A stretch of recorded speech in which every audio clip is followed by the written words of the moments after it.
Going live.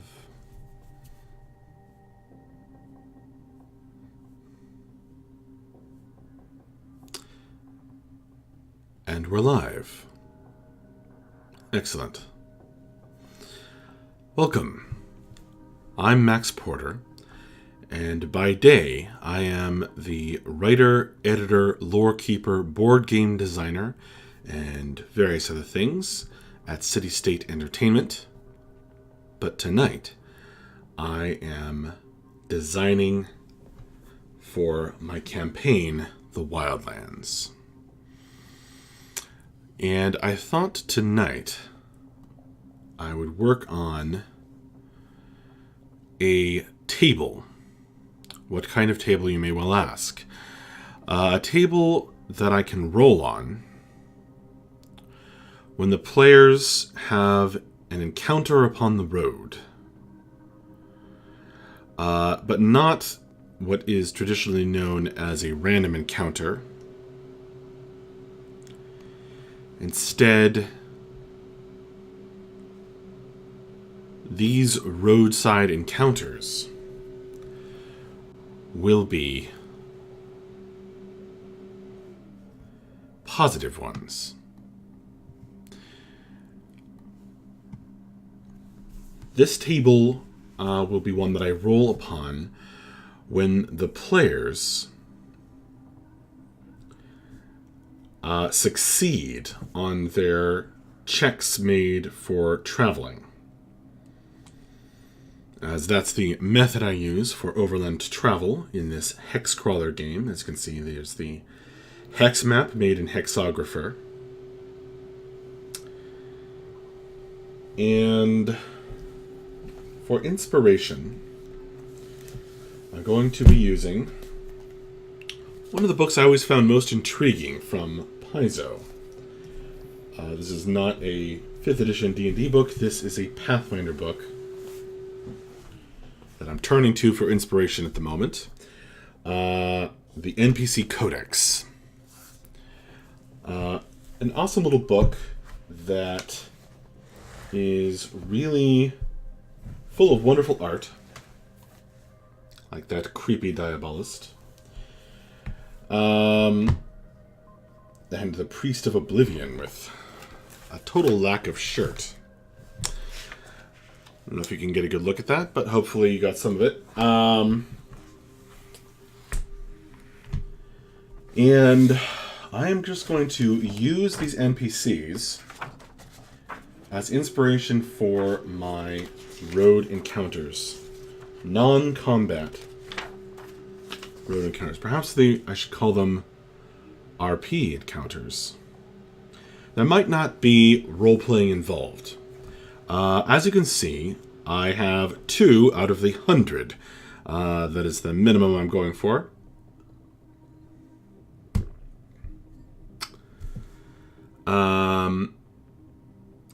The first one being a traveling salesman to randomly generate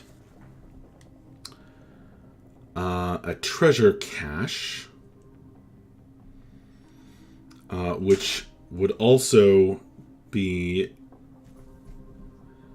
kind of a boon. I'd have to come up with a reason for a treasure cache to be there.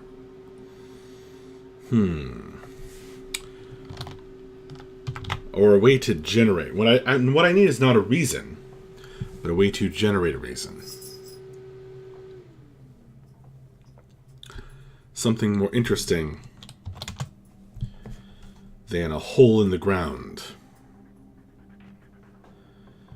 I'll think about that.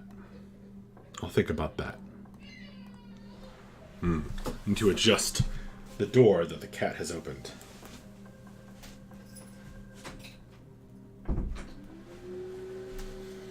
That's better.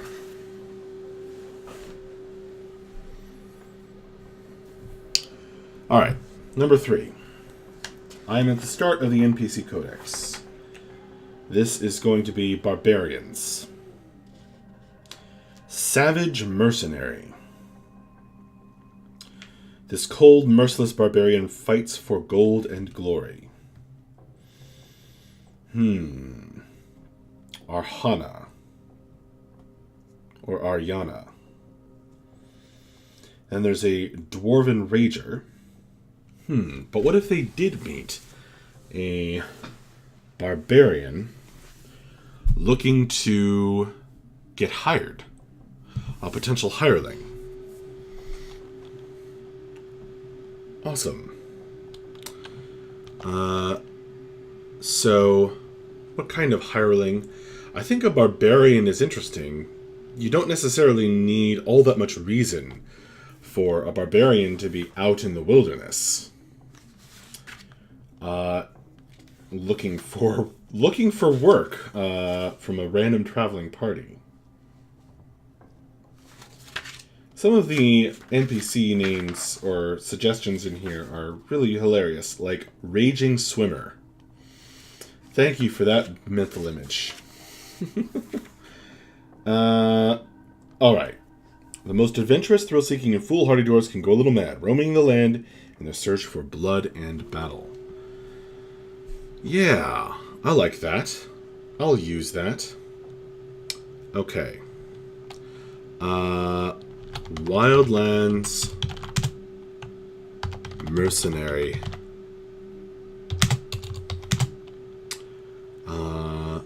Having fled her, we'll say his for the moment. Having fled his crew, this savage barbarian. This savage barbarian, is that a tautology? Savage barbarian.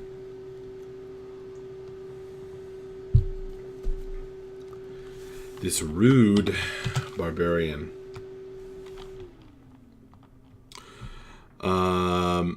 Is self-sufficient, but looking for work.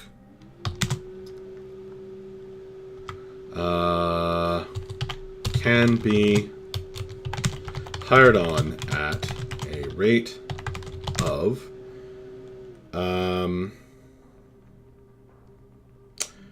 the coin in this game. Well, this will determine also how powerful this barbarian is. I'm thinking not too powerful. Not something that's going to challenge the players, but if they did bring them on, it'd be very easy for me to run. So, at a rate of 1 silver per day. Is that too expensive? Seems fine.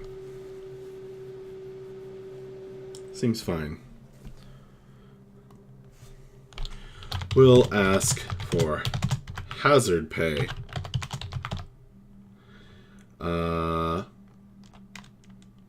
If knocked unconscious in a fight.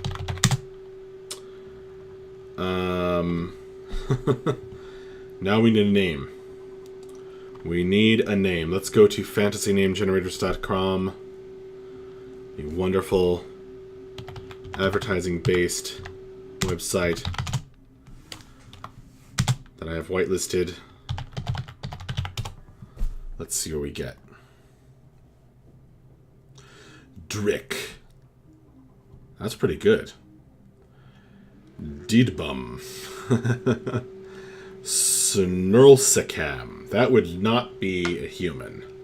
That is a non-human name, I think, in Dungeons & Dragons. Drick. I like Drick. Sounds mercenary-esque for some reason. Drick. Should we say Drick is a Dwarven Ranger or a human barbarian? Or go crazy and make them a halfling barbarian? Drick. Not very halfling-esque. I think that's going to be a human, a half-orc, or a dwarf. Let's see. Is my sound coming through okay? Let me see. It's coming through. I think I'm feeling the human. So, Drick. Human. Mercenary. Human. Barbarian. One. Or Baba. Barbarian. Barbarian. One. Cool. Drick's gonna have okay gear, too. He's a self-sufficient kind of guy. Cool. Alright, number 4. I'm flipping through the NPC Codex. I'm not sure I'm going to find another thing under barbarians, although a halfling barbarian is kind of automatically interesting. A halfling barbarian riding something. I wonder if I have a halfling mounted. That could be an excuse to use one of my beautiful pieces of art that I have. What about a mounted goblin who will interact with the party? I know I've got that.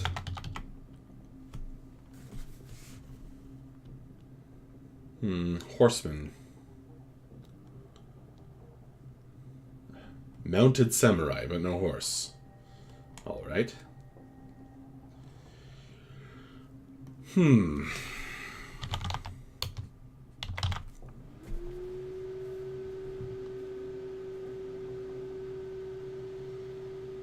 Well, let's see what the dog rider says. Small and adept at skirmish maneuvers, a dog rider is a deadly and cautious warrior. Got oils of magic weapon.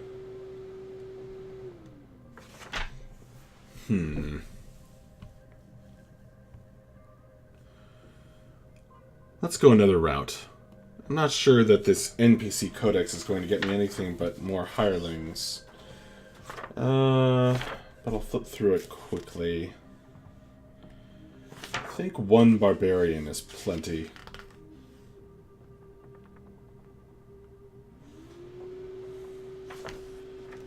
Unless it's a barbarian who needs help. But then it's just an adventure hook. And we'll go to that.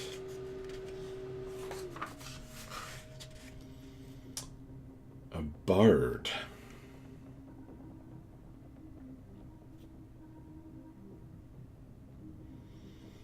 These performers entertain to earn drinks and tips. Calvos loves life on the road, but his erratic behavior keeps him out of the best shows.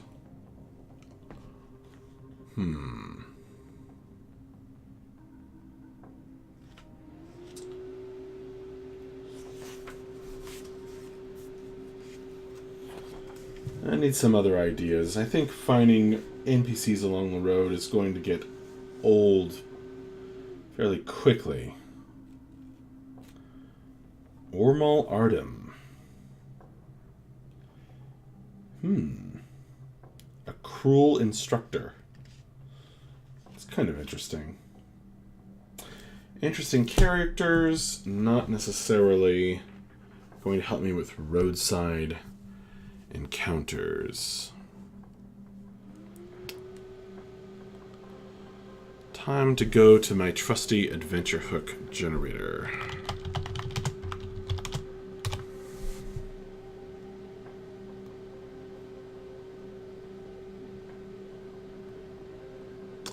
I'm going to use the one from Kassoon.com tonight. Let's see. A couple of hundred elves migrate into the nearby forest area and start to grow/build their tree cities there. Normally this would be okay, but their magical growth methods are affecting the local fauna and flora. Plants are becoming intelligent, awaken near the elves, and those plants want meat. Finding an interesting plant.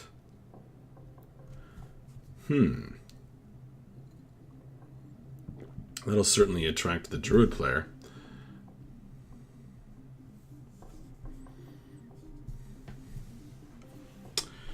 How about a ring of mushrooms? Now I need a name for these mushrooms. Let's see. Riddle generator.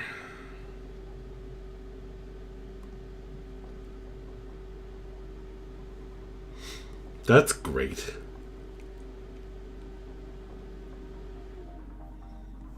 I'm going to need those. A ring of mushrooms could be a fairy ring. Or it could be that the mushrooms are harvestable.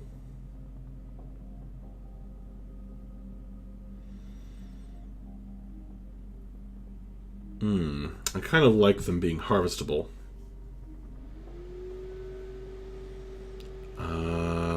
Let's check for more inspiration. Food name.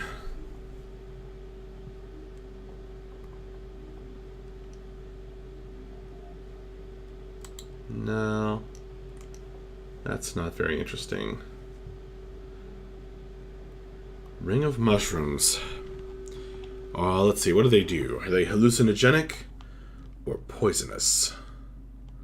Or just good eating? Or something else? Semi-hallucinogenic. I think I got that. No, I didn't quite get that right. How do you spell that? Oh, right, with an I. Hallucinogenic.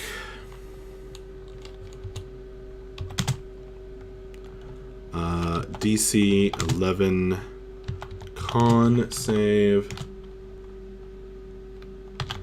will allow you to instead see into the ethereal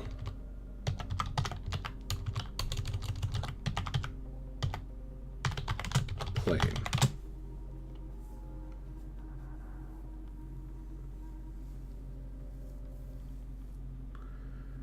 So those could be called ghost mushrooms.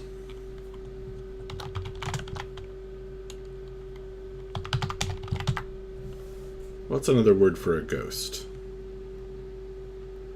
I know there's going to be some good ones.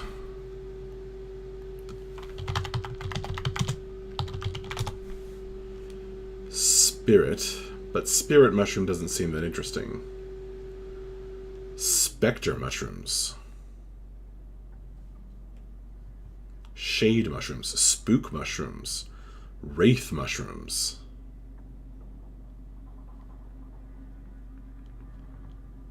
Haunt mushrooms. I like ghost mushrooms. Cool.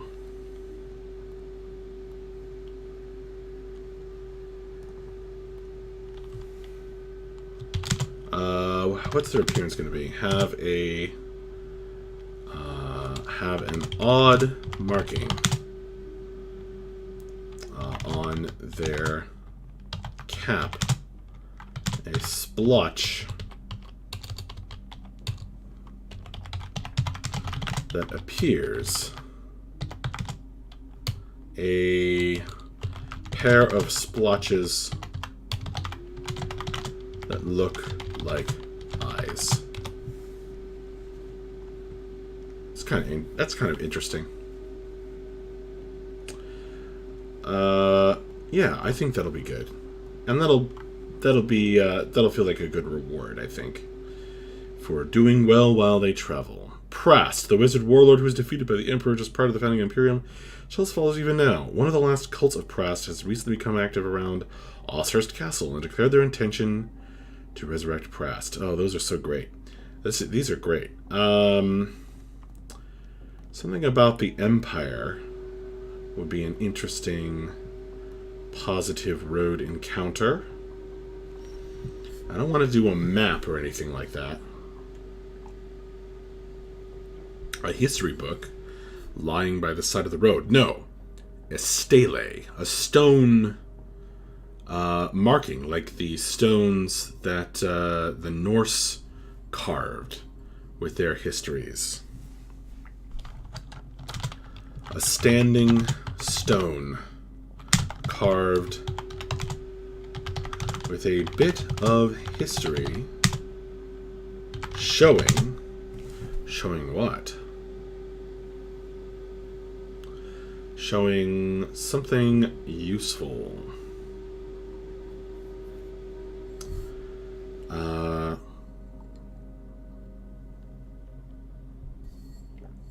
A standing stone.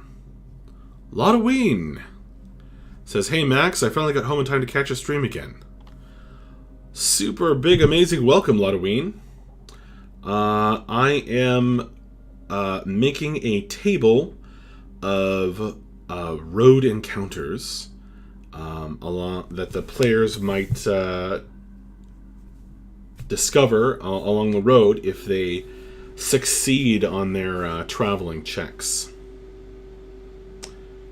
And Kenny, fairy ring mushrooms, said to let you travel to another place, but studies have shown this is just a small glimpse of the spirit world, which alarms those that are not used to experiencing this. Can you guys see the text, or is it too small? Feels small. I keep it small so that I can see a lot of my notes at the same time. Welcome, Kenny, as well. Stones should mark locations of glorious battles and the heroes' names. Yes, that I agree with, Ludwine. Also, Kenny, I think that the fairy ring mushrooms is a cool idea. I'm just trying to come up with maybe just a fairy ring. Fairy ring mushrooms allow travel to an abandoned Fey hideaway.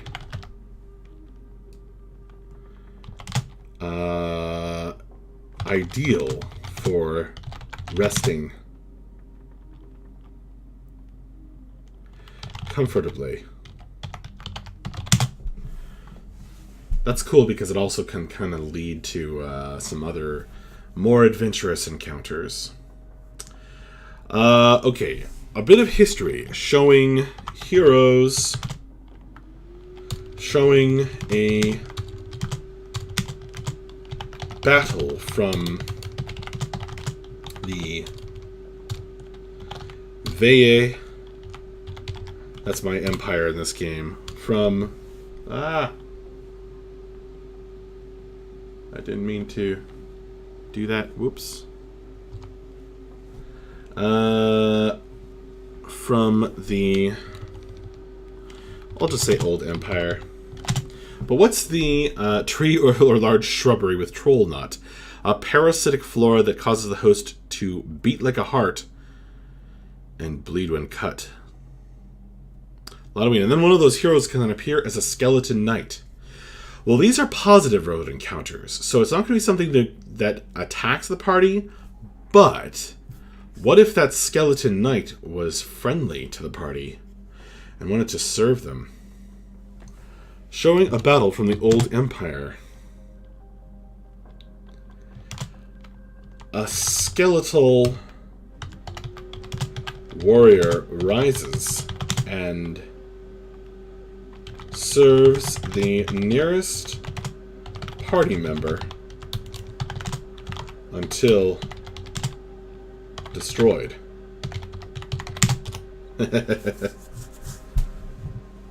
That's weird and kind of creepy.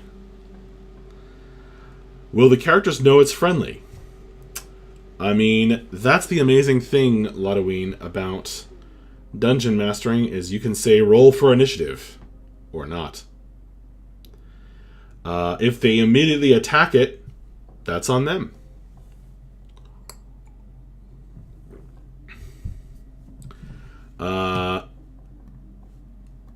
They may want to destroy the skeletal warrior anyway, just because it's undead.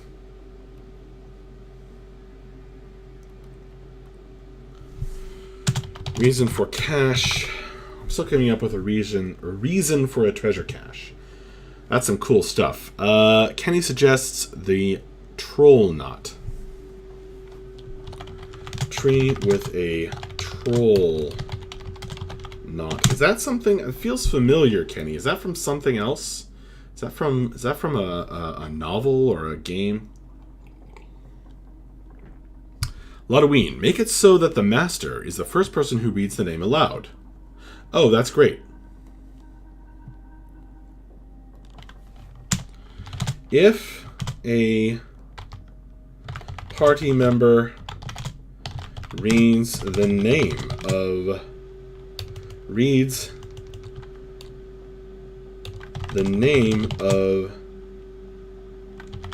the ancient hero who was slain in the battle, a skeletal warrior rises and serves the nearest party member until it's destroyed. That's pretty great. Of course, it's not going to be, a super strong skeletal warrior, just a regular skeleton. Pretty awesome random reward. Kenny, I have given this idea to another streamer a long time ago. Well, okay. Tree with a troll knot.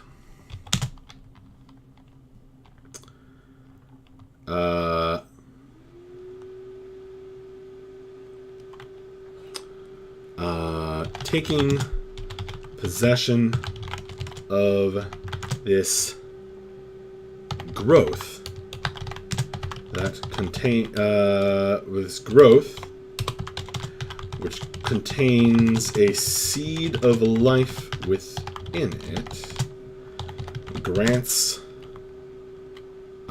regenerative, like a troll, powers.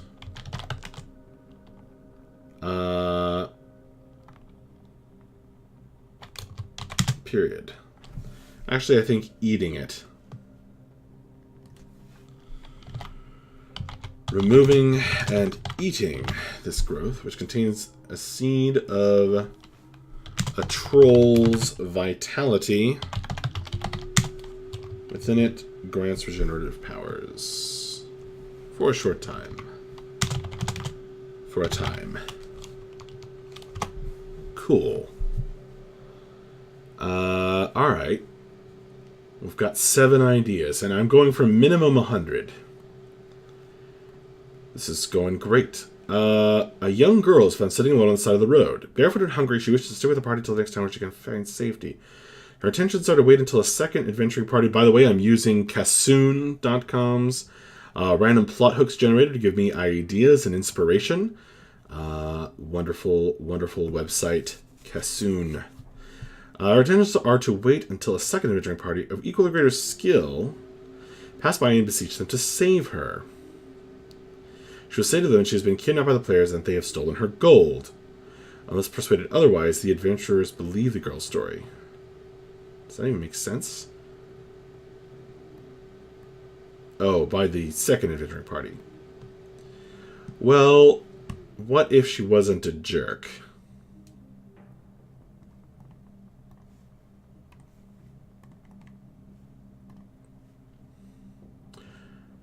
A young girl is found sitting alone on the side of the road.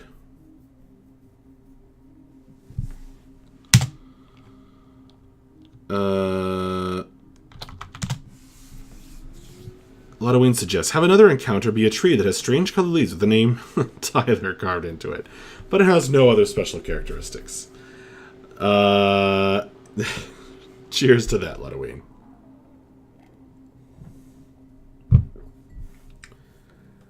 A young girl is found sitting alone on the side of the road.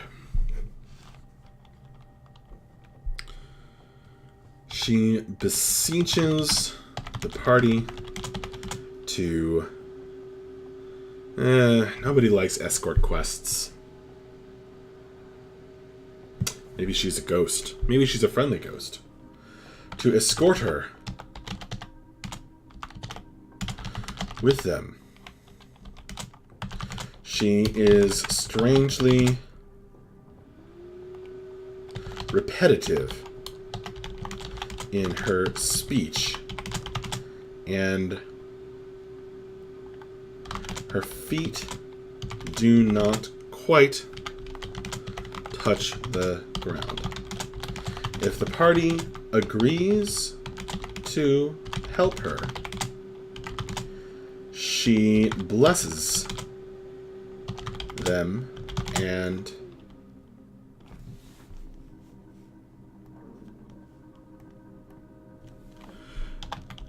vanishes.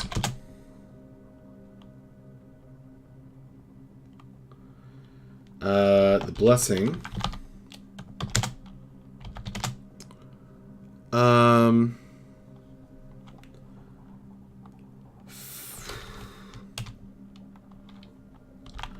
until next sunrise.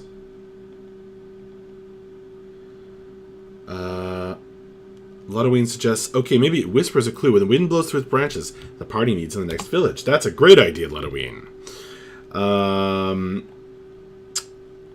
Whispering tree.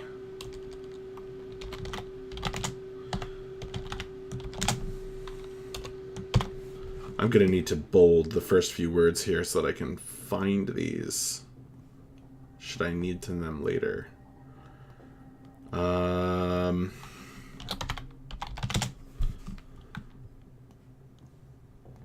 Edible mushrooms, fairy ring mushrooms, a standing stone carved, a young girl.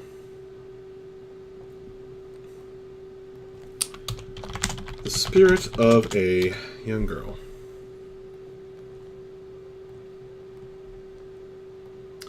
What's the blessing? I don't know. I'll figure that out. Whispering tree. Mutters something. Kenny suggests a small group of what appear to be children, though one cannot be sure what the masks and flowing garb they wear. They dance and sing eerily. When the players get there, they stop and call them to join in. Whatever eerie song you want that gives instructions of what they should do in the upcoming encounter. Ooh, that is creepy. Why does that sound strangely familiar, Kenny? After a short time, a rather remarkable monster appears, which passes by them all peacefully, if the players remember how to follow the rules and examples of the children. Oh, that's great. That's great, Kenny. By figuring out what this whispering tree says, but I'm going to paste that and then edit it in a minute.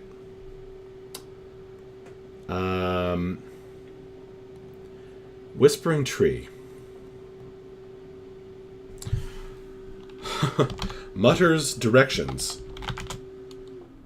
to avoid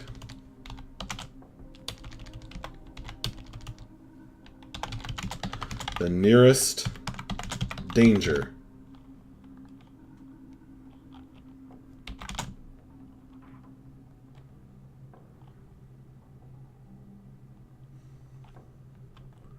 Sounds like the wind blowing through its branches.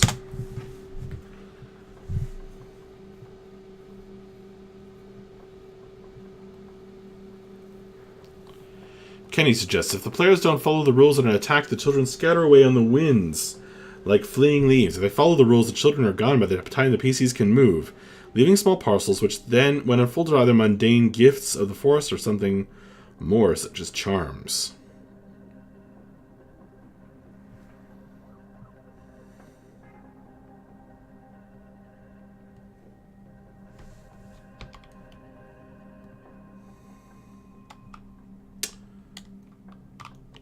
think I'm going to have to break these up. See you later, Kenny. Grimslags. Denarian says hi, Max. She's gaming with her family. Well, hi to you, Grimslag. And remote hi to Denarian. Thanks for coming by. Tonight I am working on kind of road encounters that are more of a reward than a punishment. These will come up if the party makes all of their travel checks. The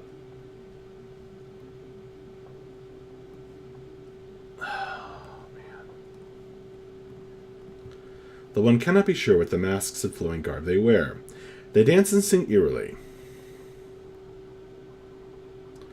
Why does this sound so familiar? Did this happen to me in another life?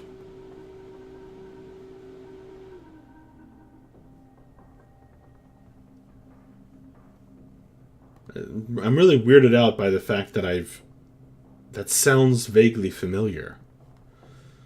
I'm really creeped out. Well done, Kenny. They dance and sing eerily. But when the players get there, they stop and call them to join in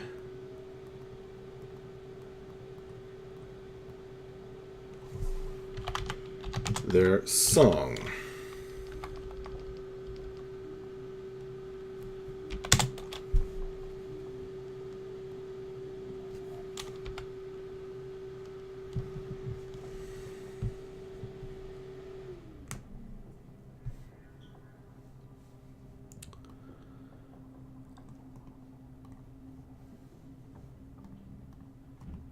Going to use this as well. If the players don't follow the rules and are attacked, if the players don't follow the rules, the children scatter away on the winds like fleeing leaves.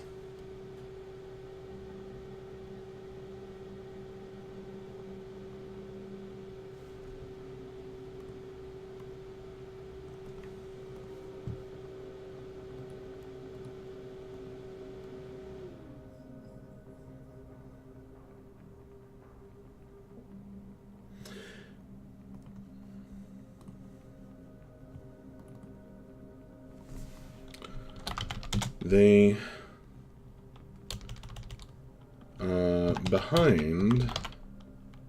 left behind are small parcels, which when unfolded are either mundane gifts of the forest or something more, such as charms. Which when unfolded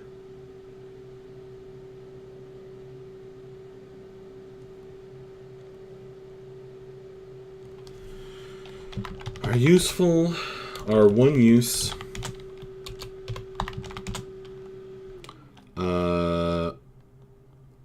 twig woven charms.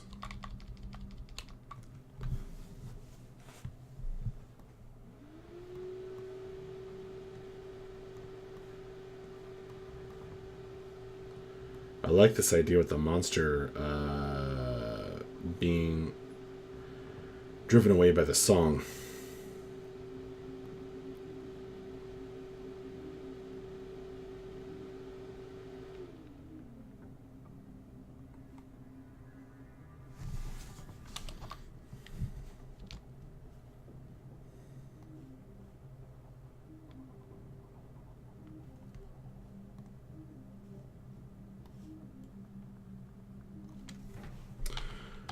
Remember the song.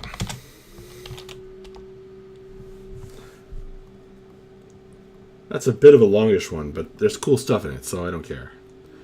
Alright. Let's make up more random encounters. I'm going for 100.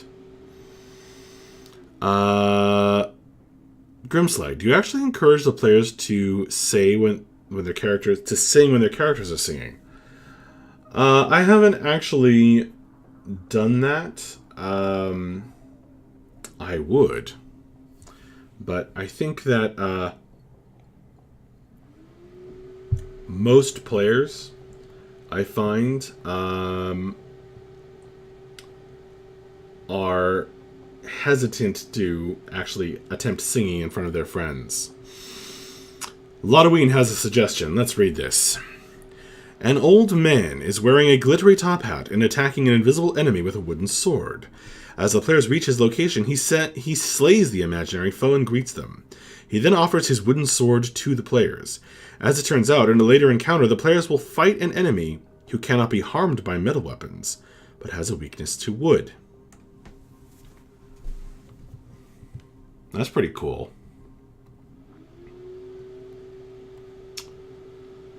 I definitely like the idea of this old man.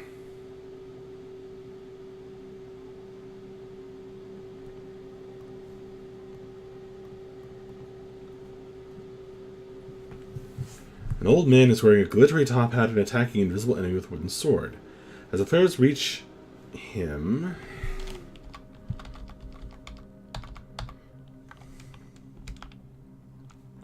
Oh, I need a name for that character, and for the spirit of the young girl.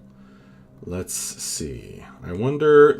I am getting ideas from Kassoon.com and names from fantasy name generators. Wonder...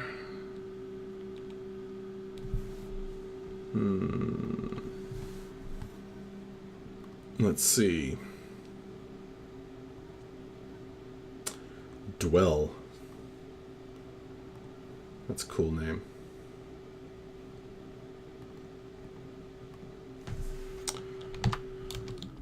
Her name is Dwell. She beseeches the... Okay, that was good. Yes.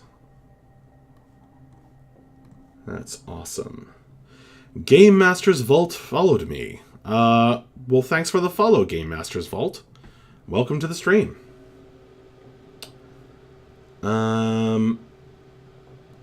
An old man is wearing a glittery top hat. I am making, by the way, if you didn't know, I am making positive road encounters. Actually, I'm following your hat. The sorting hat has many attractions indeed. Good evening to you. Let's see.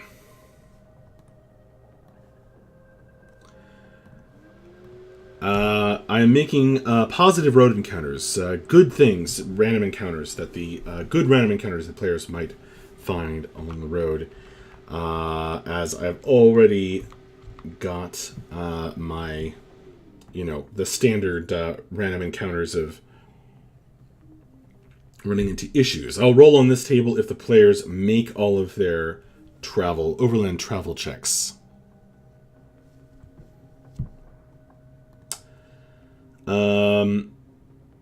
Let's see.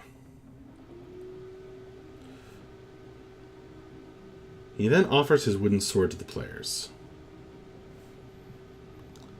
As it turns out, in a later encounter, the players will find an enemy who cannot be harmed by metal weapons, but has a weakness to wood.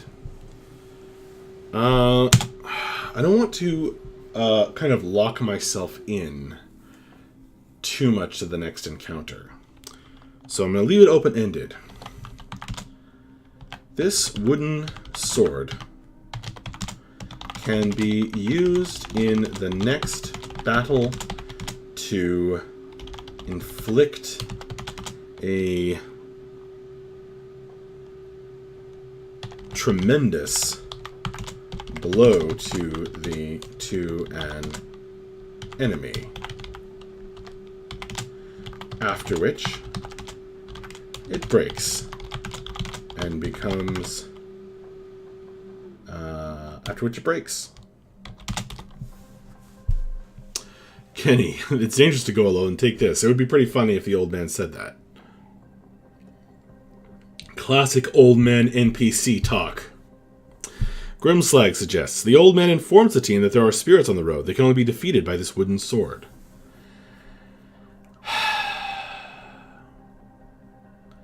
Yeah, but see, Grimslag, the thing is, that's not a bad idea because it plays into the whole Taoist like monk using a spirit sword, a wooden sword to fight spirits. But I don't want to lock myself in to what, the players encounter on the road. So, I say tremendous blow, parenthesis. How much we talking here, Max? 4d10. Where did I get that number from? Kenny, that makes it only one player's damaging attacks. Yeah. Unless the wooden sword makes the spirits attackable. Game Master's Vault suggests a traveling fortune teller gives the party free hero readings in exchange for a simple quest. Oh, that's good. That's good. I'm going to use that. In it goes. But I'm going to edit it a little bit. A traveling fortune teller. Okay, so full stop, we're already interested. Now I have a tarot deck set up already. Using some images that a wonderful artist that I have found on Imager they put up. So I've got so a traveling fortune teller could give them a tarot reading. I think the Hero deck is from the it's like a modified tarot deck from Ravenloft, the classic adventure. Isn't that right?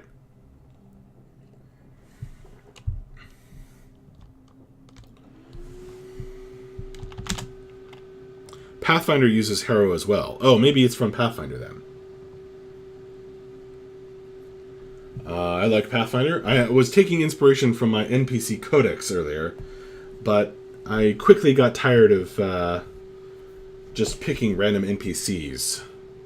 And I think what we've got going on is working better.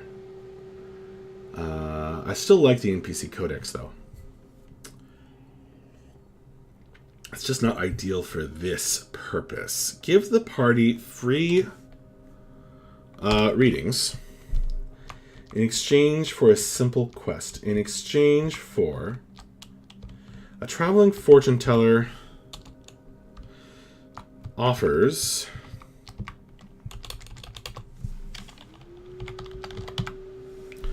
I need names for these people. Let's see. An old man. An old man. An old man. The forest cook. These are ghost names.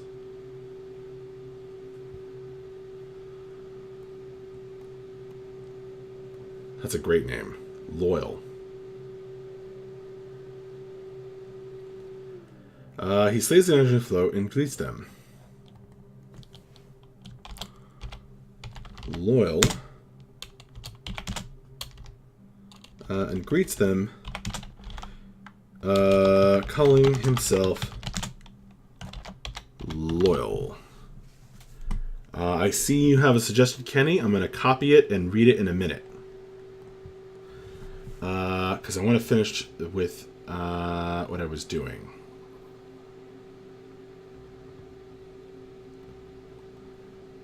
A traveling fortune teller offers the party free readings in exchange for a simple quest. Offers the party free readings.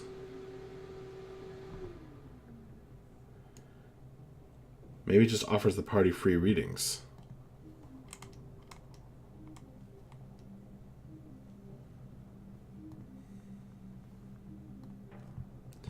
This traveling fortune teller is Wolbodo Mugwort. That's pretty good. That's pretty good. Wolbodo.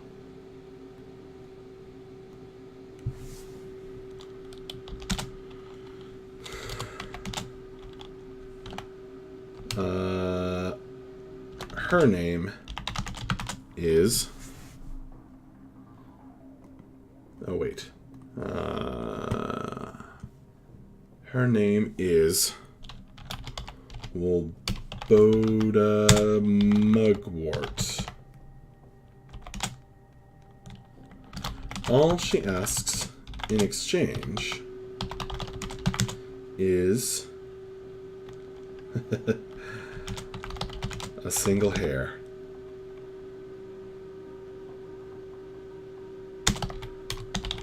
From your head. That's great.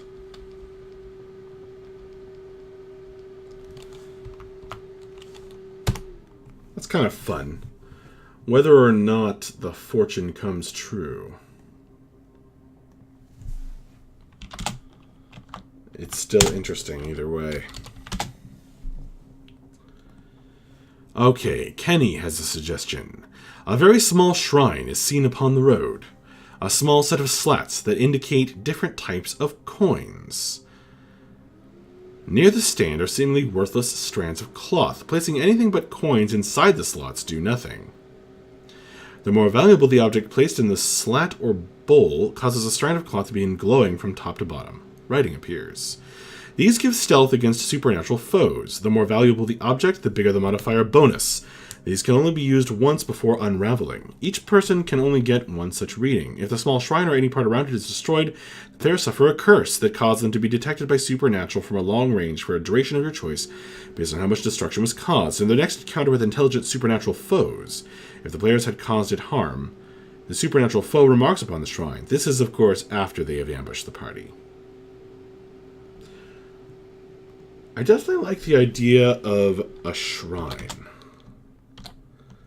A road sign, shrine. 2. And now I need to figure out what god that will be. How about a wolf?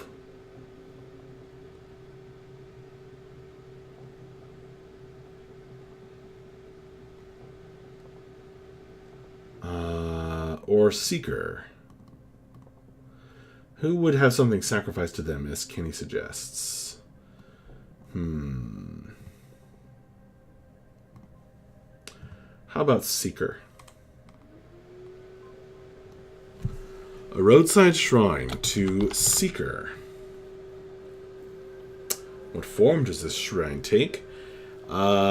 Strands of cloth and a set of slots that look like coins. Different coins. Sacrificing money is a pretty direct way.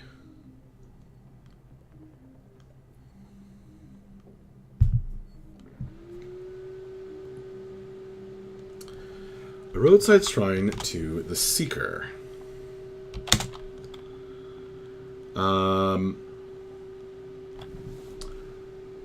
Seeker in my world. Well, I've purposely left a lot of the setting details open-ended. But I think Seeker is what you pray to. It's the god of September. The months and gods correlate on a one-to-one basis in my world because I hate fantasy calendars that make me do math.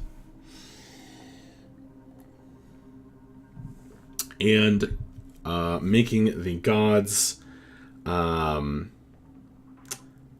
days of the month was just a cool way to make those instantly have a bit of background to them. Seeker. I like the idea of sacrificing the coins.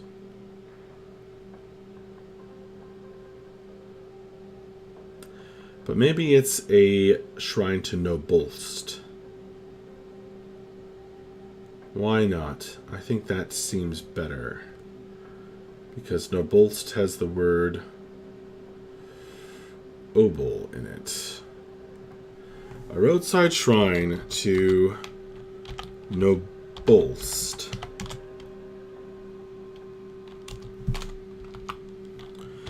upon the large stone block, and I'm taking from your idea, Kenny, upon our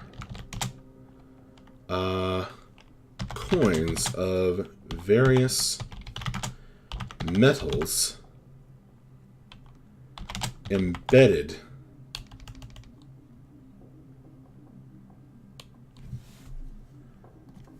are, I see your idea, Halloween. I'll read that in a minute. And next to a small slot.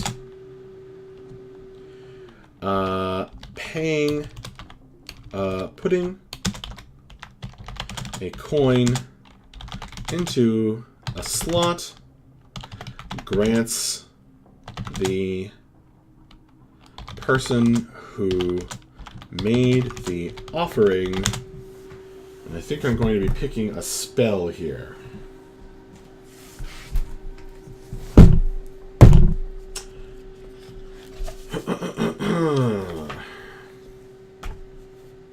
Time stop. No. Tree stride. No.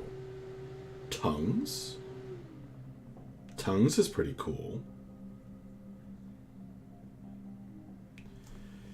Yes. May the offering a blessing of italics tongues as the spell for until the next sunrise.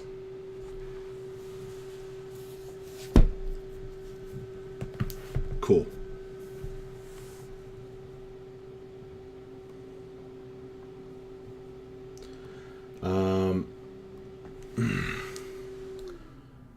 More description of the shrine. When the blessing is granted, the strips of cloth that flutter in the wind by the shrine glow with divine power. That'll be a cool little moment. Okay, what's Halloween's idea? As the day nears its end, the party sees a campfire not far ahead on the road. When they reach it, there is a raucous party going on. They are invited to join by the partiers and all have an amazing time deep into the night. When the party wakes in the morning, there is no sign of the group they partied with the night before. If they check their belongings, they find that any alcoholic beverages they may have been carrying are now gone, replaced by potions of healing. Oh, that's a great idea, Halloween. That's a great idea. That's really weird and interesting.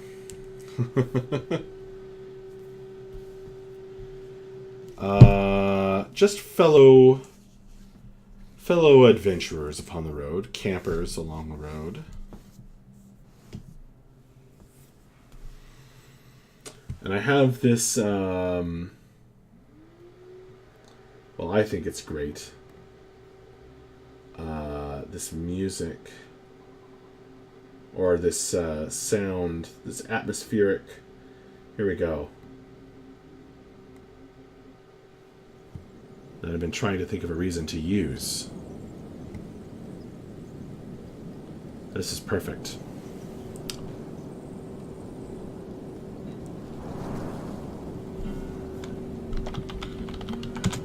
Campers at a crossroads.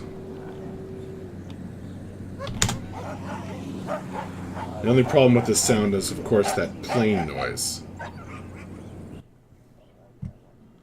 But, you know. Actually, I think I have, like, a fire or something. I'm getting distracted here. I know I have a campfire, though. Forest night?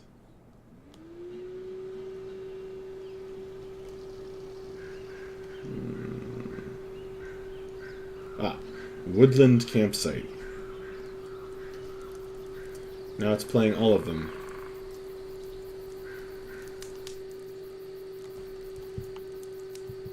Aw, yeah. Campers at a crossroads.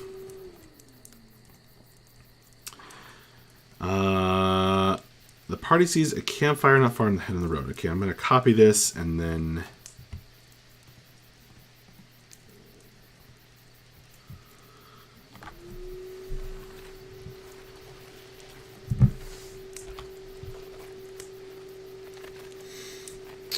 When they reach it, there is a raucous party going on. This is getting a little bacchanalian, which is kind of cool, because I have the equivalent of Bacchus in my world. Juurk, which is the god worshipped by one of the players.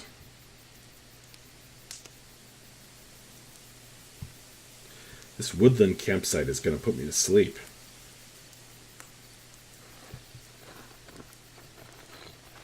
I need to go back to something like this.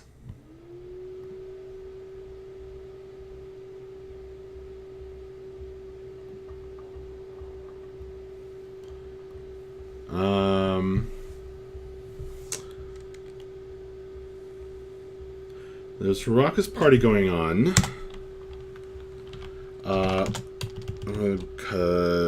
These are worshippers of Juurk.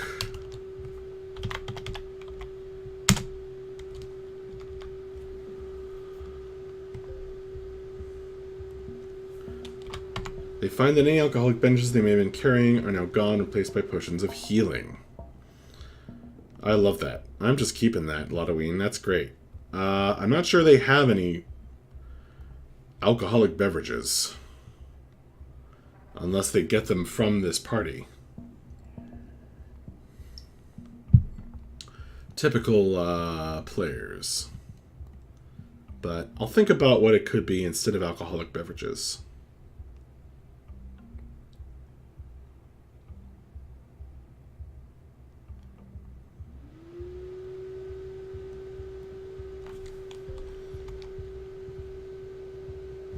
But I like that it's alcoholic beverages because that works.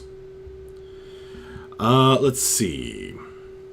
Kenny suggests a crow or raven, which would be most common, slowly gets closer and closer to the party. If they attack it, the bird flees. If they cast spells at the bird, curls one wing in a flourish, and the spell comes to an end. If asked questions it has interest in, let it speak cryptically. If treated neutrally or well, it will give disturbing warnings, sometimes in the voices of people they know. That's cool. A talking raven, which will answer one question truthfully before flying off into the horizon.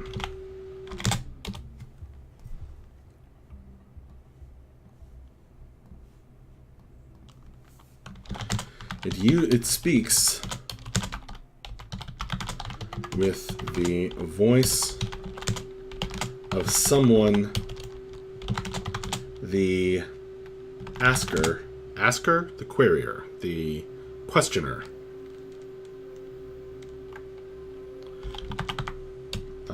Someone from the questioner's past.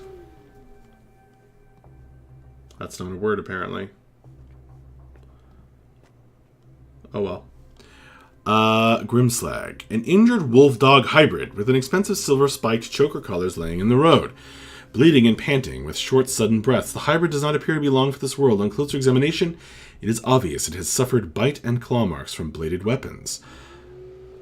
On even closer examination, the party will observe that stamped on its collar is the name Besnik, which means loyal. There is also a family crest. If the party tends to the hybrid, it immediately tries to follow the blood trail. No worries, Grimslag.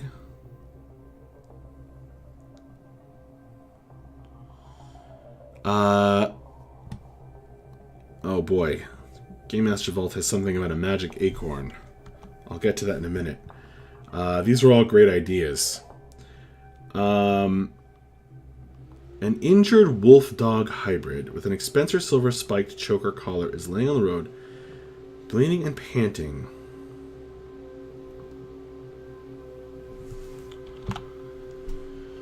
In short, sudden breaths.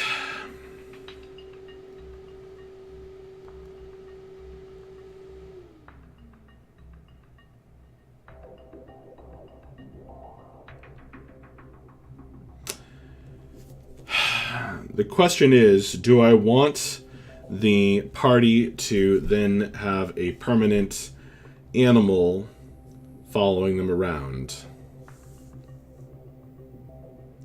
Because that's where this would lead.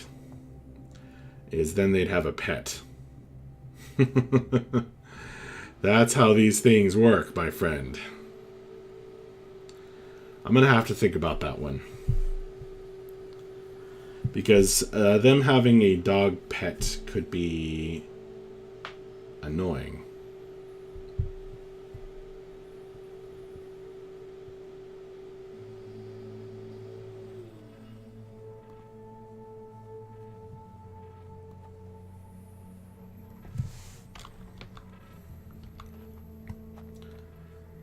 Bleeding and panting and short sudden breaths. I think it's probably been in a hunter's trap.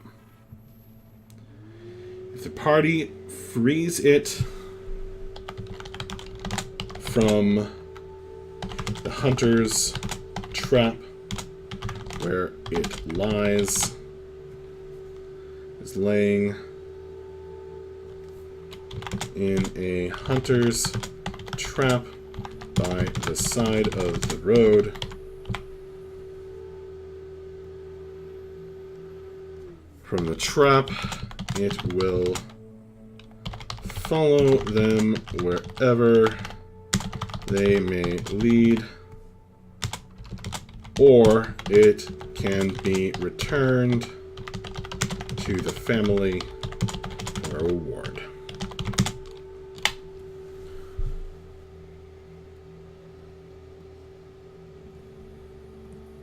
Cool. Alright, there have been some other suggestions while I was editing that one. Grimslag. The hybrid leads into its nearby captive master, whether we're not after a fight. I'm off later all. Good night, Grimslag. Thank you for stopping by, my friend. You're the best. And your ideas are amazing as well. Game Master's Vault suggests a desperate man offers to sell the group a magic acorn for a pittance. If the PCs buy it, the man runs away laughing madly, shouting, "I'm free! Free at last, you poor fools!" Maybe. I want this to be kind of...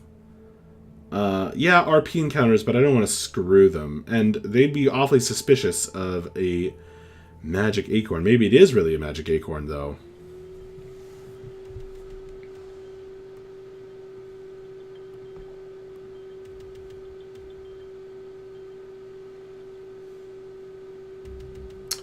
Maybe there is maybe the acorn is magic.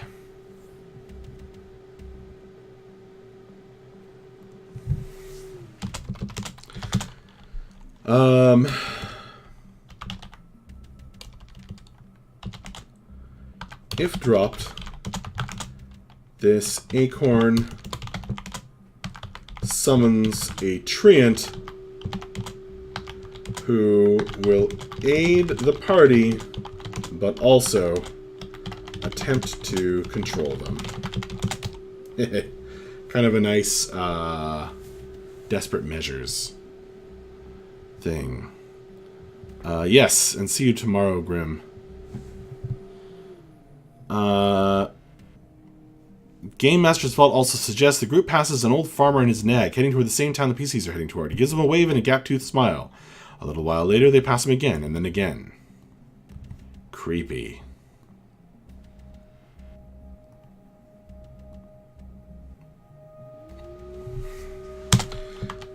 I'm not sure what his story will be, though.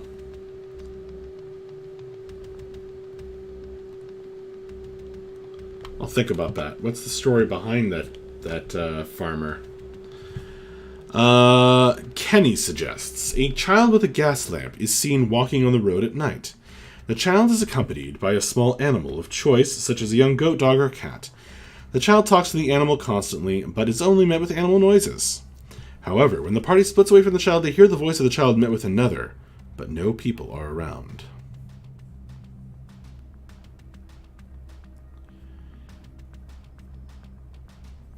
That could be interesting. Just an NPC they could make friends with. Yeah.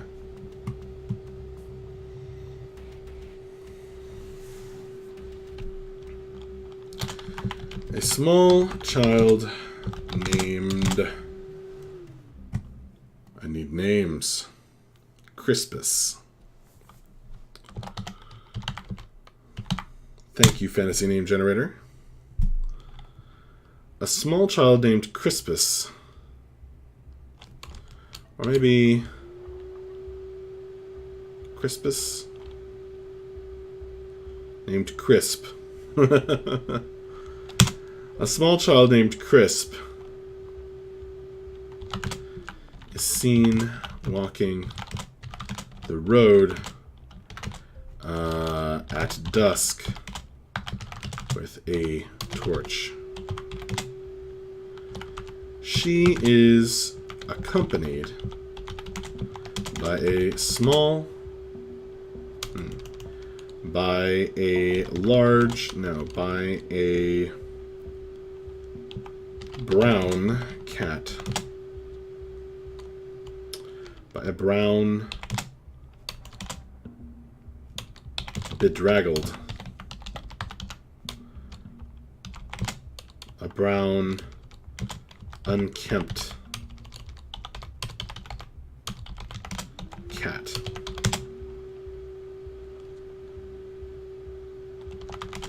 The child insists, or Crisp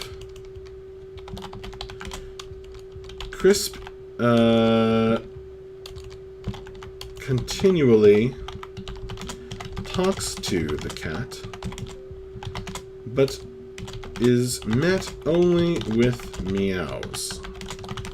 The cat is not friendly, but the child is.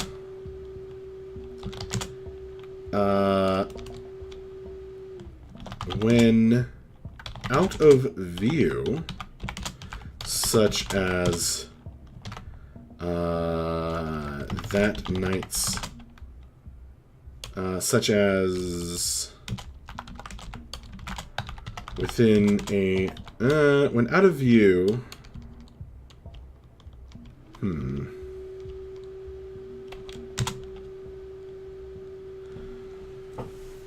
what's the reward here?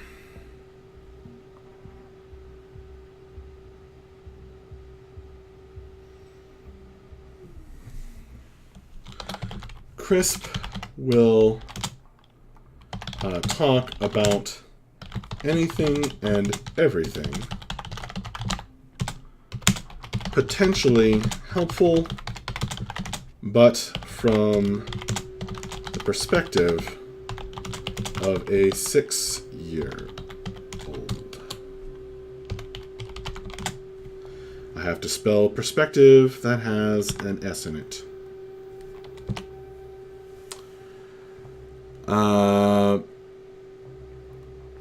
However, when the party splits away from the child, they hear the voice of the child met with another, but no people are around.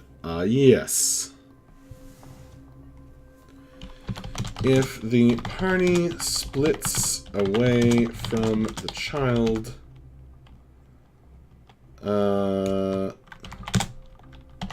they hear a low growl answer her high-pitched chatter. A low voice answering her high-pitched chatter. That's cool. Crisp. Game Master's Vault suggests, at a river, a sign reads bridge out, but the bridge is still there and seems intact. It has had an illusion spell cast upon it. If the PCs aren't careful, they will fall into the river below. Game Master's Vault, I like the idea of the party finding a sign with some pertinent information. Lodoween, I have to go. Good luck to getting to 100. I'll see you tomorrow. Yes, indeed. I'll see you tomorrow, Lodoween. And I'll probably have to get to 100 later because I'm only part of the way through here, so a fifth of the way through or so. Good night, Lodoween. Thank you so much for stopping by.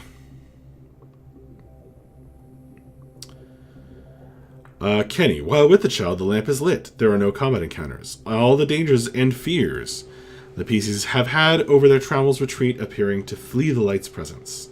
The child may give matches with a similar though very short-lived duration to the players, if they're friendly. Ooh.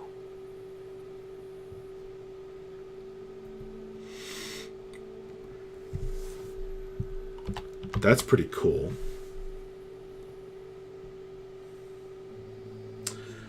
I kind of like that the cat is the bodyguard, Kenny. But this lamp thing with the matches is really cool, too.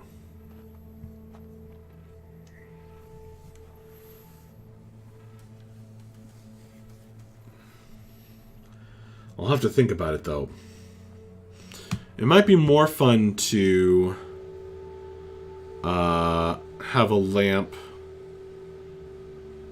that lets them see into another world or otherworldly beings.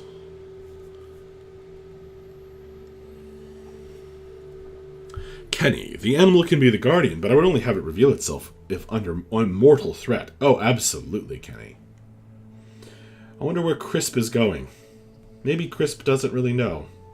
Maybe she's looking for her parents. Maybe she's just playing.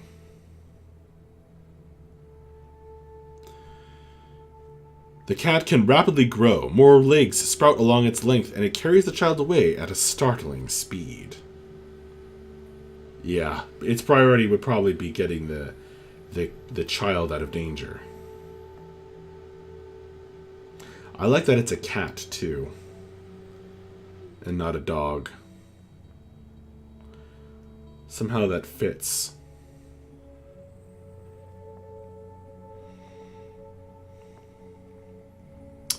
Alright, I think I'm going to do one more. I think I'm going to do one more tonight. Maybe more, I don't know. At least one more. An insect that gives warnings. I've already got a tree that gives warnings.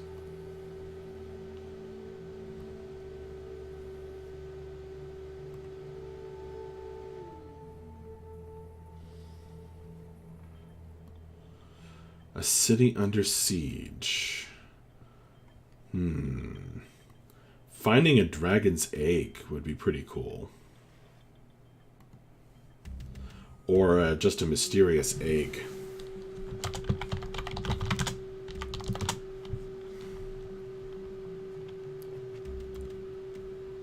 A mysterious egg in a crater attracts your attention.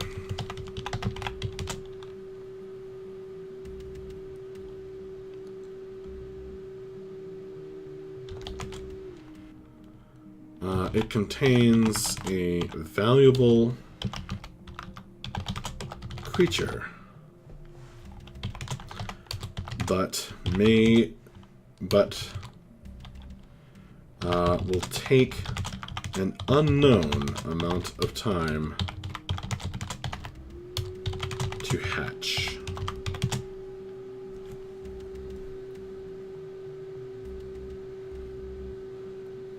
That's always a little alarming.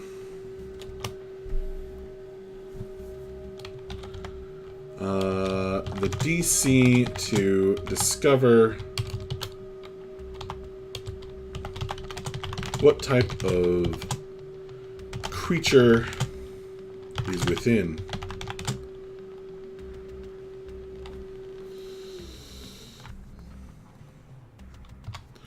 Difficulty class of 18.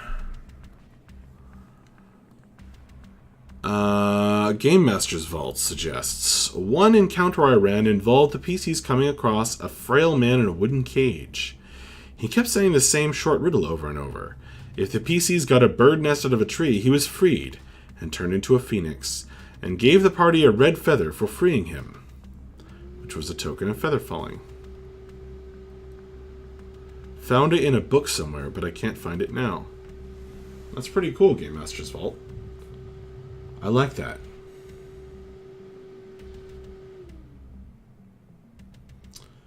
I like a man in a cage.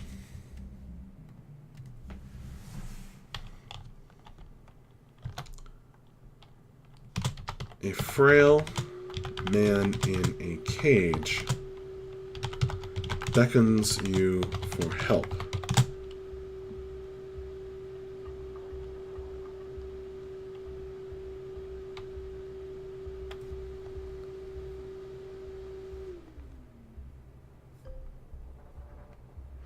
Why is he in the cage? Is a good question.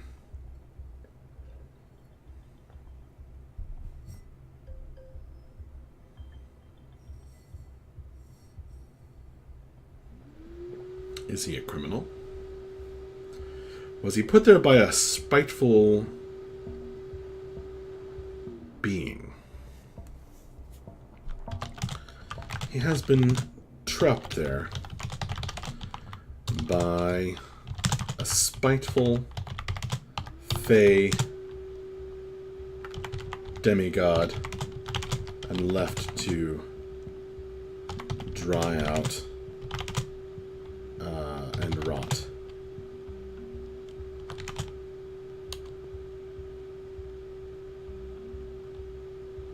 Looks like it was a hunting trap for animals.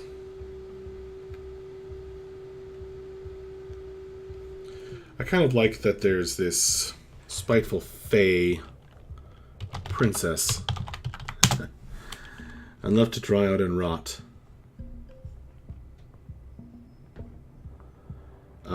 Oh yes, he was being punished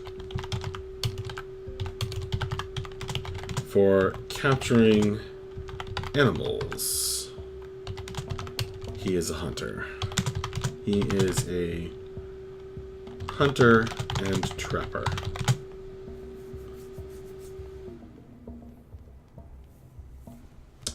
And what's his name?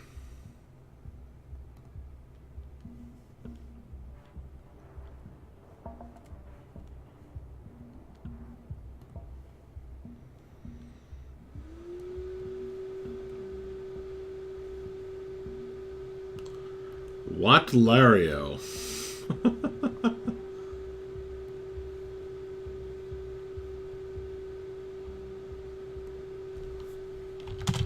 His name is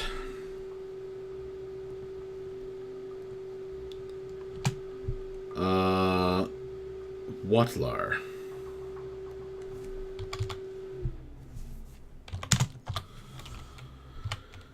He's trying to try out and run. He's being punished for capturing animals. He is a hunter and trapper. If freed, he will guide the party. If freed,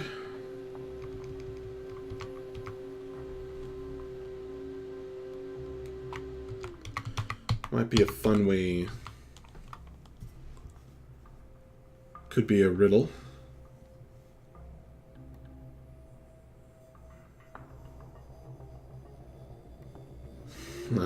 That's pretty good.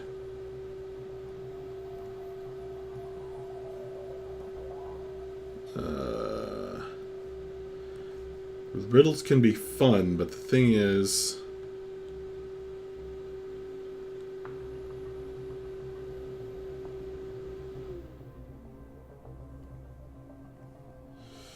These are so great.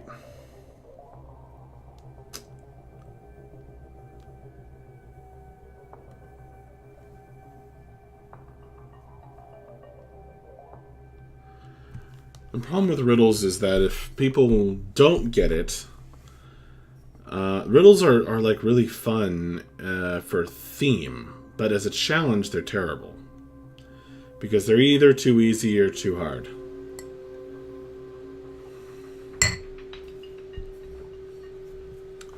In a D&D game, bird's nest was the answer to the riddle.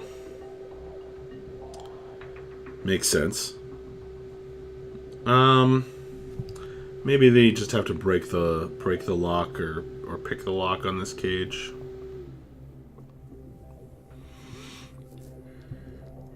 It is made of wood, so they can probably smash the cage. His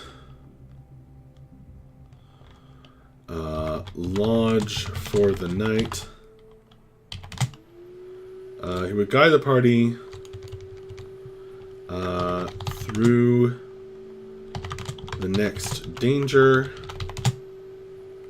invite them to stay at his lodge, and gift them some valuable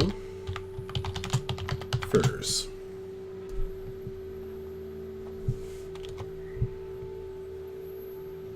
For riddles, suggests Kenny, I would first allow players to attempt the riddle themselves. They get a better reward doing this manually as a group. However, if they can't figure it out, all will roll investigation or similar skills to figure out via dice. If successful, still reward them, just not as much. If they can't figure it out themselves with character skills, that's too bad. Yeah, I mean, that's what I've done in the past too, Kenny. I mean, that's kind of like the standard thing. But the problem is that it's not fun. So in that situation, the riddle, like, the right difficulty of riddle is everyone talks about it for, 5 minutes or something, and then they come up with the answer. So, you need a riddle that is like some kind of puzzle that everyone can manipulate. In your example, that means the riddle was too hard, because that means everyone was stuck for some amount of time, and then you're like, well, it's almost like going to easy mode. Like, well, I guess we have to roll for it, and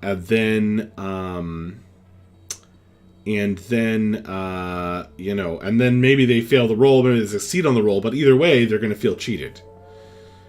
To help them, if you're worried, you can make it by choice, giving them, say, 10 possible answers. Yeah, I mean, that's one way, but again, like, what if it's their first answer, then it was a little too easy, right? Like, there wasn't a fun challenge. Basically, a riddle is like a really, in D&D, a riddle is like a really thematic element, but it's a lousy challenge.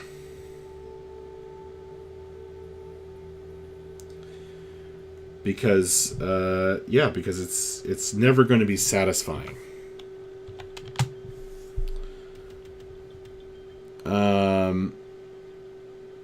Kenny says, I normally don't make it easier, though. Either they get it, or their preparation has helped them because they choose the appropriate skills. Yeah, and it's good to reward skills. I think that making it a skill is, like, great if it's like in the midst of an encounter. It's like you have to try to figure out this riddle right now, before the chamber fills with water or something. Then it feels rewarding to make a roll. Those kinds of mental challenges can be tricky in D&D to make them feel satisfying. Because you can come up with all kinds of challenges. The trick is, what's going to make it satisfying? And sometimes the answer is give them a limited amount of time to do it in.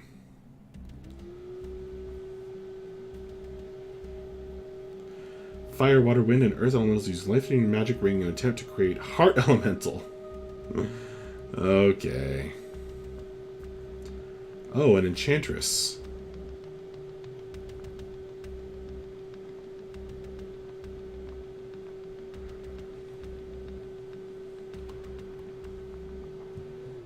I think meeting an enchantress would be pretty cool. Kenny says, I'm very planning and preparation strategy and tactics. This way helping to keep skill monkeys valid in a world of magic and straight-out combat gods. Otherwise, skills are bled. Just use spells to solve everything or kill everything. I guess. My style tends to be that I try to hit everything. That there's some magic to solve certain challenges. There's a use of skills. There's combat ability. And there's like a puzzle for the players as opposed to the characters. I think if you can hit all of those things, that really contributes to a fun session or a fun adventure. An enchantress who could enchant one of their items would be pretty cool.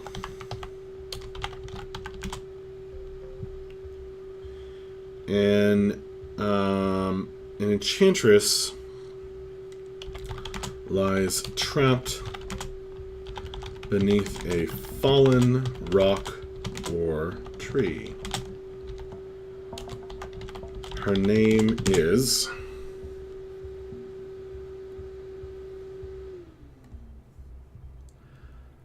Lescala Aphir. That's a cool name.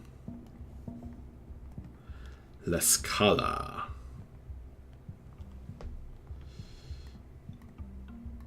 That's pretty cool. Her name is Lescala Aphir. If freed, she offers the party lodging at her nearby cottage and will enchant one of their items.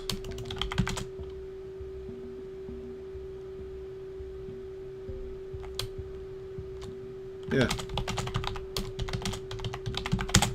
That'd be pretty cool.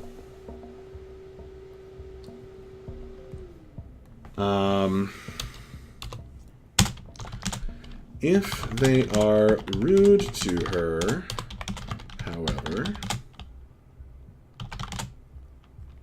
she leaves, she curses whatever their most powerful item appears to her to be.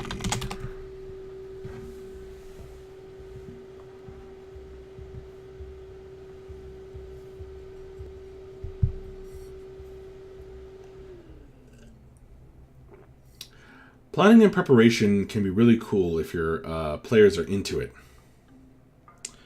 But I mean, it's a back and forth game. It's not a story. It's not really a choose your own adventure.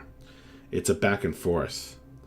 And not everybody is, most interested in doing a lot of planning and preparation. That's why I have my Blaze in the Dark campaign, because even though that game, the players love planning and preparation, the game doesn't necessarily require it. And so we have found a kind of a nice balance where they can do a lot of planning and preparation to their heart's content if they wish. But if they make a mistake, then they have ways and ways of dealing with it because it's not as important. Kenny says that's a part of finding one's players, or for players finding one's GM. I suppose. I also feel like it's part of being flexible. Don't you think? Not being willing to engage with the way people on the other side of the screen like to have fun.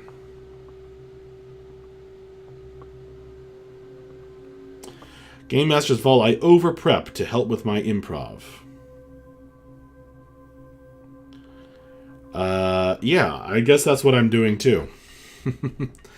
I am coming up with lots and lots of these little things that could inspire a whole story, a whole session of story.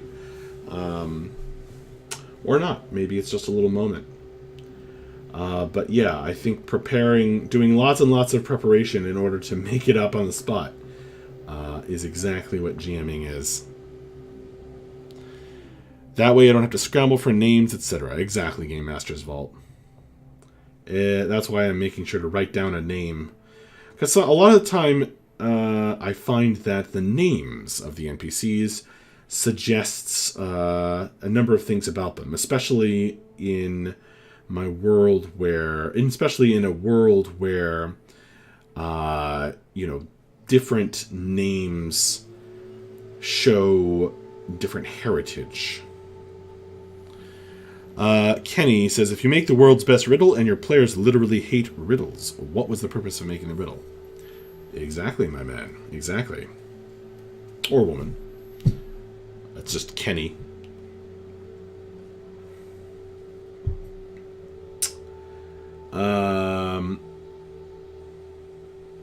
Kenny, I already have documents set to help with a lot of problems that come up with improvisation, but I write all the time. Yeah, totally. The man with no screen name, welcome. If your players decide to ignore the session's worth of plot, is that a secession on their part? Get out of here. That's good stuff.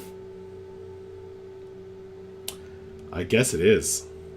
The man with no screen name, I'm coming up with RP random encounters that are positive, a reward.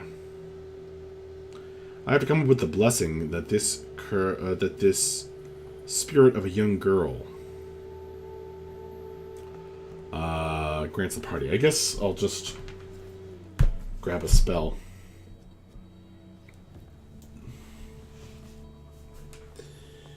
Let's see. Magic Circle. Could you willingly enter the cylinder? Disadvantage on attack rolls against targets within the cylinder.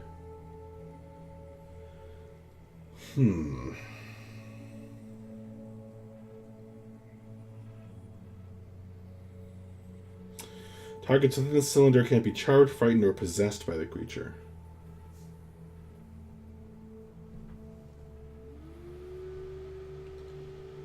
Should I give them a magic circle effect? That's normally not something that moves around. A mage armor effect?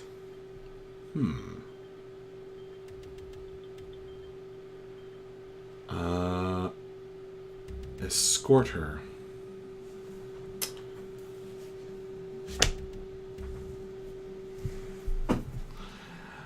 Man with no screen name. I haven't properly christened a stream until someone, usually the streamer, has told me to get out.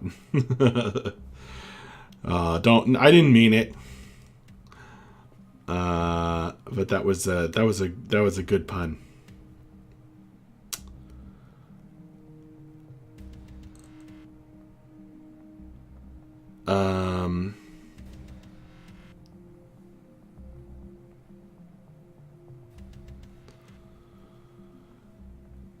Wow, Kenny. Normally, if you know a player's interests and the character's motivations, you can lead them down the most likely path. Choices might be infinite, but logical choices are finite. Kenny, I couldn't disagree with you more. Not only can logical people disagree on anything in D&D,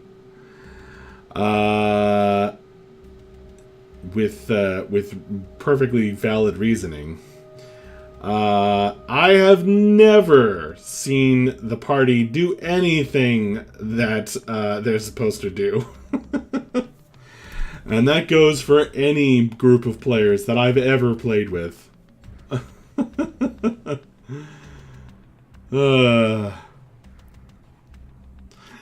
Game Master's fault. My players would probably, summon a turtle, scream mayo, etc.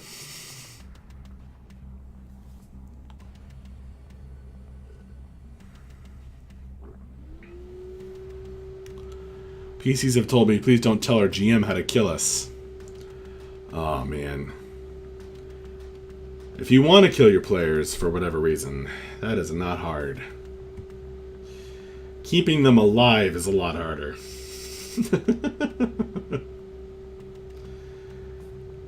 It's difficult because the GM knows everything and the players don't know anything.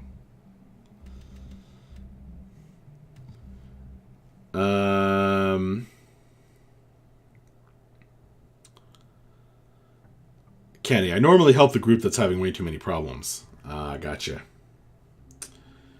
What is the blessing that she's going to grant this young girl? Dwell. What is the blessing going to be?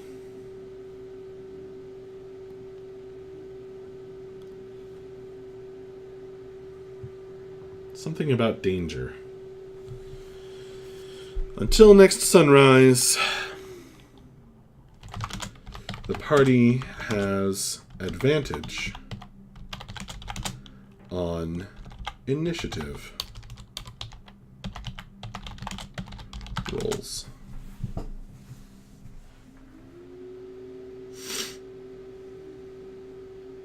Cool. The man with no screen name argues, the quest line is more for just world fluff. The whole point of murder hoboing is, well, murder hoboing. Yeah, I think, I don't know. I take issue with the phrase murder hobo. I think it gets applied to a lot of things where it doesn't belong, because it implies that the players just aren't engaging with the story. Whereas if your party is going around killing stuff, taking its treasure, and never settling, being murder hobos, I guess that could be the story that's being told. But I think the phrase murder hoboing associates certain things or makes certain assumptions that aren't necessarily true.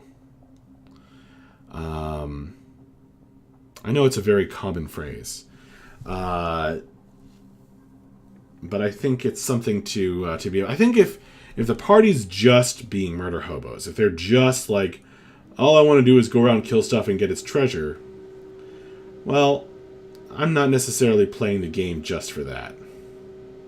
And I think that it gets old real fast.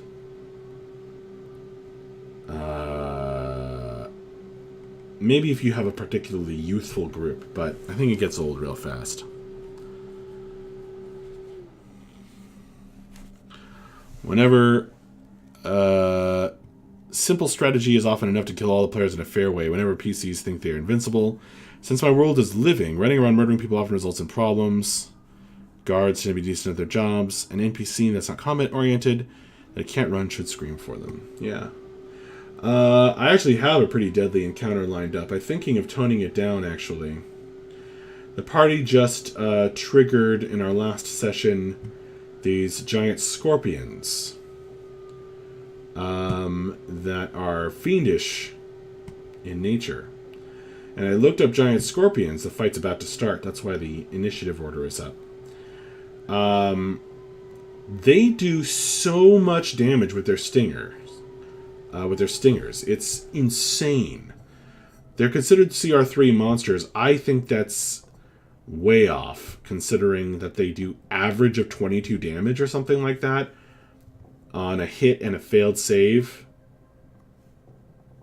and half damage on a successful save with their stingers. So I might have to tone down that stinger damage because that's crazy.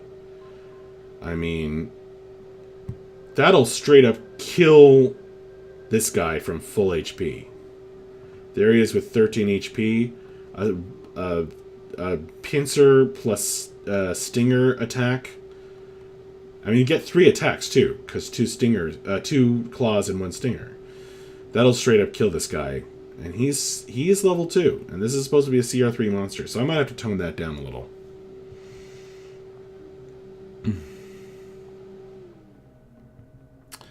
Kenny, my suggestion would be only 1 scorpion attacks them to start. The second one appears to be inert or dead, and they're told they should focus on the one in front of them. Yeah. I mean, the good thing is they have a good chance of ripping this one apart real quick. Although scorpions, giant scorpions have an AC of 15 and HP of 52. So not easy, especially for level 2 players, level 2 parties to take down. There's a lot of players though, so that'll help. But the thing is, they just can't take that hit. And I don't want to insta-gib them at the beginning of the fight, so I might just have to make it just tone it down a little bit. Maybe the scorpions don't play optimally. Maybe, I mean, they are stupid vermin. Maybe the scorpions won't flank them. The scorpions are probably too stupid to flank. So that'll be easier. They could fight in the doorway. Yeah, but these fiendish scorpions, I have given them some additional abilities. The scorpions can do a short-range teleport, because I don't want the party to shoot them from outside the door. And also, the making them fiendish is part of the theme here, because this dungeon was built by an ancient empire that was very into their extraplanar servants. So this dungeon is full of extraplanar monsters and undead, because many centuries later a lich came through here and cleared it out using her servants, her undead servants. So there's a bunch of undead still around as well. Fiendish scorpions. Clearly the stinger is you're pulling the pinch on your party max. Oh, putting the pinch. That makes more sense. I'm starting to get weary.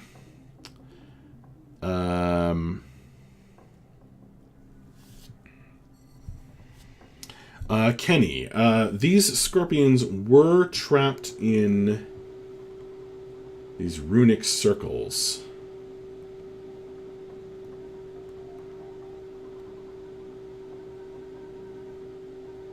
And were just released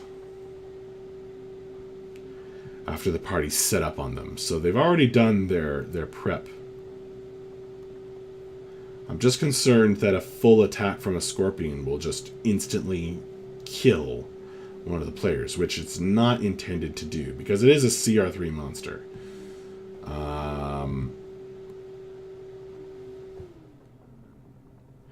Yes, Kenny, as you can see over here, the scorpions shoot poison. I've just given them that ability. And they can use that instead of... but see, the party is starting here in melee combat. So shooting the poison will come up if they get out of melee.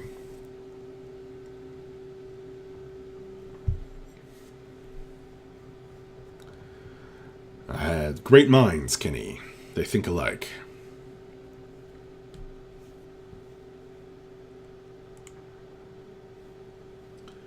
Anywho.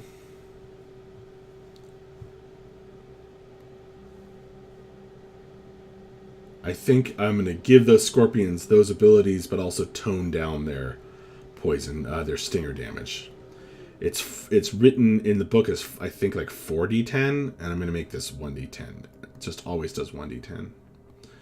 Because Pincer Stinger will definitely put the hurt on. And could knock out one of the players all by itself. It's lonesome, but not actually just kill them from full.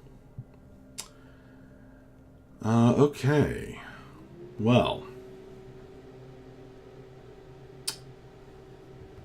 Think that about does it for tonight.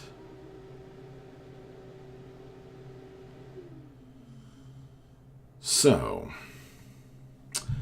thank you very, very much for joining me. Game Master's Vault, Kenny, and the man with no screen name, I think, are the ones who are currently in chat right now.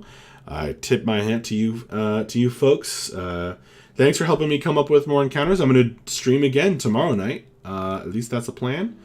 And every night at starting at 8 p.m. Eastern Time. I've been streaming for 2 hours, and I've got to get up in the morning and go to work, and I've got other stuff to do, and I made a lot of great progress with your help tonight. So thanks for your help. And I will see some of you in the morning tomorrow, I'm sure, and others hopefully tomorrow evening. But until then, have a good one, and thanks again for joining me. I really, really appreciate it. Good night.